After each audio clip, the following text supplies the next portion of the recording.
ज्यांनी तुमच्यावर विश्वास ठेवून जबाबदारी दिली त्यांचाच तुम्ही विश्वासघात केला.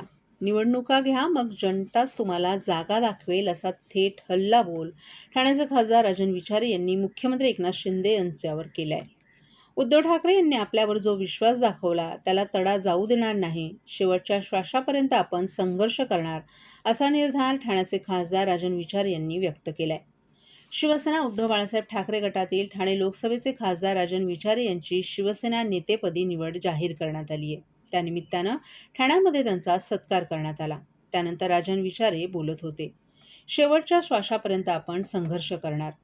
कार्यकर्त्यांना मार्गदर्शन करताना खासदार राजन विचारे यांनी हिंदू हृदय सम्राट शिवसेना प्रमुख बाळासाहेब ठाकरे, आदरणीय पक्षप्रमुख उद्धव ठाकरे यांनी आज आपली शिवसेना नेतेपदी निवड केली त्याबद्दल आपण त्यांना धन्यवाद देतो. त्यांनी जो विश्वास आपल्यावर टाकलाय त्या विश्वासाला कुठेही तडा लागू देणार नाही.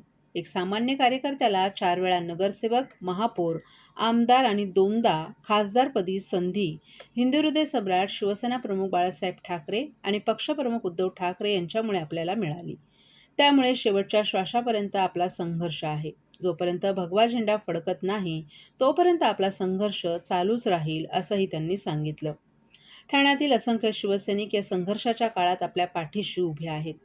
युवा सैनिक आणि महिला पदाधिकारी देखील उभे आहेत असं सांगत शेवटच्या श्वासापर्यंत आपला संघर्ष सुरू राहणार असल्याचंच राजन विचारे यांनी सांगितलं. मला वाटतं हिंदू हृदय सम्राट शिवसेना प्रमुख बाळासाहेब ठाकरे आणि आमचे पक्षप्रमुख उद्धव ठाकरे साहेब आहेत.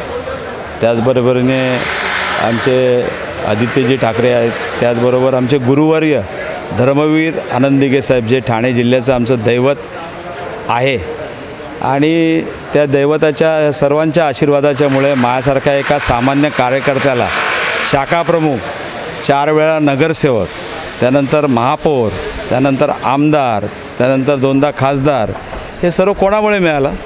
हे सर्व या सर्व लोकांच्या आशीर्वादामुळे मला मिळालं आणि माझ्या सर्व ठाणेकर माझे जे मतदार आहेत त्यांच्यामुळे मिळालं. माझ्या रात्रभर माझ्या दिवस रात्र माझ्याबरोबर काम करणारे माझे असंख्य शिवसैनिक असतील, महिला असतील, महिला आघाडीच्या असतील, त्याचबरोबर युवासेना असेल, यांच्या अथक परिश्रमामुळेच माझ्यासारखा एक सामान्य कार्यकर्ता गल्ली ते दिल्लीपर्यंत जाऊ शकला.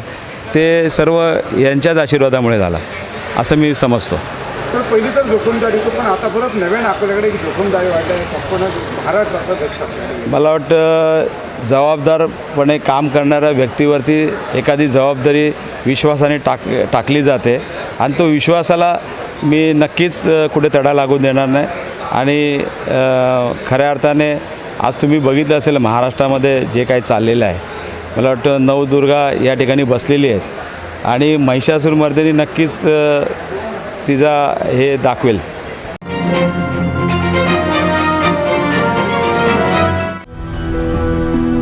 मैं घर घर जाके काम करती हूँ. मेरे हस्बैंड ऐसी बेलदारी मजदूरी करते हैं. पहले मैं टीके लगवाती थी, फिर ऐसा हुआ कि हम लोग काम करते थे, हमारा काम डाउन होने लगा. फिर हम गांव चले गए. फिर गांव से आए तो हम दोनों काम में बिजी हो गए.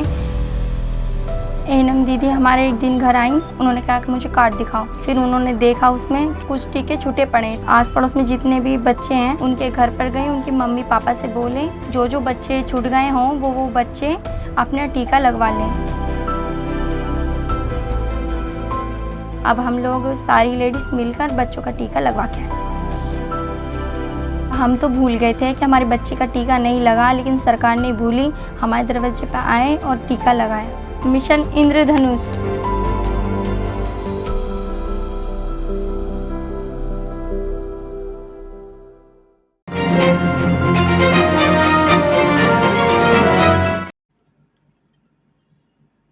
भाजपचे प्रदेशाध्यक्ष चंद्रशेखर बावनकुळे आज ठाणे शहर दौऱ्यावर आहेत. ठाणे लोकसभा प्रवास योजनेअंतर्गत भाजपचे प्रदेशाध्यक्ष चंद्रशेखर बावनकुळे यांचा हा शहर दौरा आहे. या दौऱ्यात त्यांच्याकडून घर चलो अभियान राबवलं जाते. जुन्या स्टेशन रोडवरील व्यापारी आणि नागरिकांबरोबर संवाद साधण्यात आला. देशाचे पंतप्रधान कोण पाहिजेत, मोदी सरकारकडून लोकांच्या काय अपेक्षा आहेत याबाबत चंद्रशेखर बावनकुळे यांनी लोकांना प्रश्न विचारले. ठाण्याचा खासदार हा आमचा संकल्प आहे. इथल्या सर्वात जास्त मताने ते येणार आहेत. भाजपचं नाव न घेता चंद्रशेखर बावनकुळे यांनी हे वक्तव्य केले. मी आज ठाण्यात फिरलो. नरेंद्र मोदी हेच येत्या काळातही पंतप्रधान झाले पाहिजेत असं सर्वसामान्य लोकांचं म्हणणं आहे. महाराष्ट्राच्या विधानसभेमध्ये 100 महिला आमदार असतील. तरुण वर्ग देखील येणाऱ्या काळात मोदीच निवडून येणार असं म्हणत आहेत. घर चलो अभियान आम्ही राबवत आहोत. मागील 9 वर्षात केलेली कामं आम्ही लोकांपर्यंत पोहोचत आहोत असंही चंद्रशेखर बावनकुळे यांनी सांगितलं. महाराष्ट्रात 2024च्या लोकसभा निवडणुकीची तयारी सुरू आहे. आज ठाण्यात संवाद सुरू असून नरेंद्र मोदी यांच्या कामाचा लेखाजोखा लोकांपर्यंत पोहोचवला जातोय. ठाण्यातील 3.5 लाख घरी आपण पोहोचणार आहोत. लोकांपर्यंत सरकारचं काम पोहोचवण्याचं काम आम्ही करत असून आमचे आमदार 288 मतदारसंघात हा प्रवास करतील. निवडून येणारा उमेदवार हा महायुतीचा खासदार असणार आहे. महाराष्ट्रातील 48 जागांच्या महाविजयाची आम्ही तयारी करत असल्याचंही बावनकुळे यांनी सांगितलं. ठाणे आणि कल्याण हा मतदारसंघ ना कोणी मागितला ना कोणी दिला. जागेचं वाटप जे होईल, परंतु हा मतदारसंघ महायुतीतीलच मित्रपक्षांकडे जाईल. शिंदे गटाकडे, अजितदादांकडे किंवा आमच्याकडे असेल. परंतु जो उमेदवार दिला जाईल त्याला निवडून आणण्यासाठी आम्ही प्रयत्न करू. कोणाकडे किती जागा जातील हे केंद्रीय समिती ठरवेल. राज्यात 45 खासदार निवडून आणण्याचा संकल्प असणार आहे. नरेंद्र मोदी यांना पंतप्रधान करण्याकरिता एक दिलाने आम्ही काम करत असल्याचंही चंद्रशेखर बावनकुळे यांनी यावेळी सांगितलं.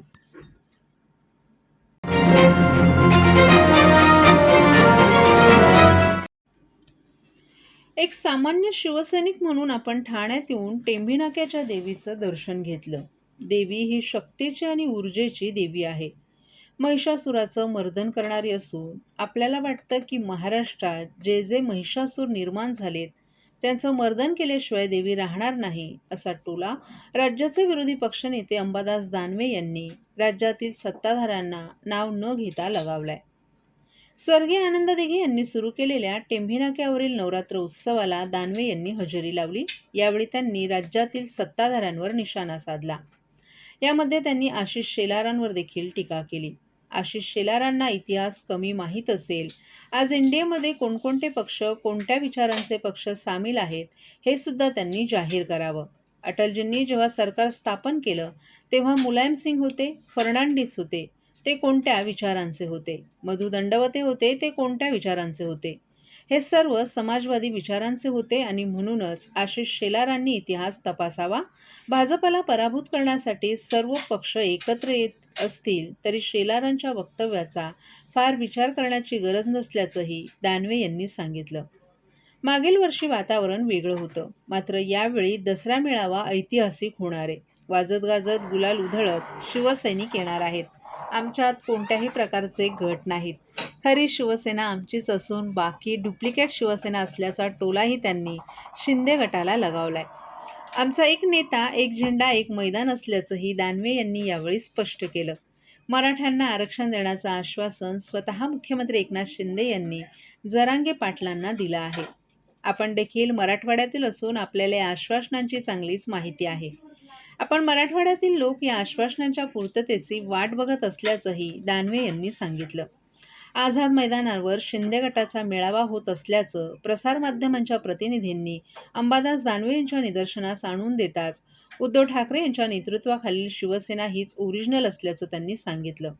आझाद मैदानावर जमणारे ते डुप्लिकेट लोक असल्याचा टोलाही त्यांनी लगावला. बैठका रुटीन संघटनेच्या होत असतात. मेळावा एक ऐतिहासिक होणार आहे. मागच्या वेळेस चित्र एक प्रेशर वेगळं होतं. यावेळेस आता मुक्तपणे या महाराष्ट्रातील शिवसैनिक नव्हे तर देशातले शिवसैनिक वाजत गाजत गुलाल उधळत येणार आहे. ठाकरे गटाचा मेळावा हा शिवतीर्थावरती होतो, तर आता नव्याने माहिती समोर येते की शिंदे गटाचा मेळावा आझाद मैदानावर ठाकरे गट नाही, शिवसेनेचाच होतो. ही डुप्लिकेट शिवसेना आहे. उद्धवजी ठाकरे साहेबांची शिवसेना, ओरिजिनल शिवसेना. गटबीट आमचा काही नाहीये आणि म्हणून कोणाचं कुठं होतं आम्हाला काही घेणं नाही. एक मैदान, एक नेता आणि एक विचार, एक झेंडा हे आमचं ब्रीद आहे. यांचे नेते कोण आहे, दिल्लीत बसलेले का ते बघा. थँक्यू.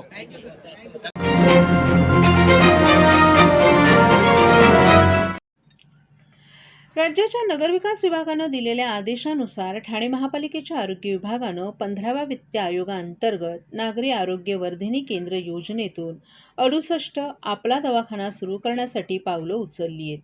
या दवाखान्यांसाठी पालिकेनं 22 ठिकाणी जागा निश्चित केल्या असून त्यापैकी एका ठिकाणी म्हणजेच रामनगर भागात एक दवाखाना सुरू करण्यात आलाय. उर्वरित 46 ठिकाणी दवाखाने उभारण्यासाठी जागेचा शोध घेण्याचं काम सुरू असल्याची माहिती पालिका प्रशासनानं दिली आहे. ठाणेकरांना मोफत आरोग्य सुविधा मिळावी आणि तीही परिसरातच, यासाठी ठाणे महापालिकेनं आपला दवाखाना उपक्रम सुरू केला. या उपक्रमाच्या माध्यमातून शहरात 45 ठिकाणी आपला दवाखाना सुरू आहेत.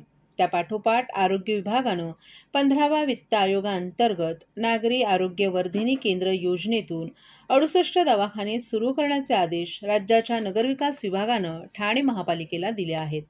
या दवाखान्यांच्या उभारणीपासून ते डॉक्टर आणि कर्मचाऱ्यांच्या वेतनाचा खर्च राज्य सरकार करणार आहे.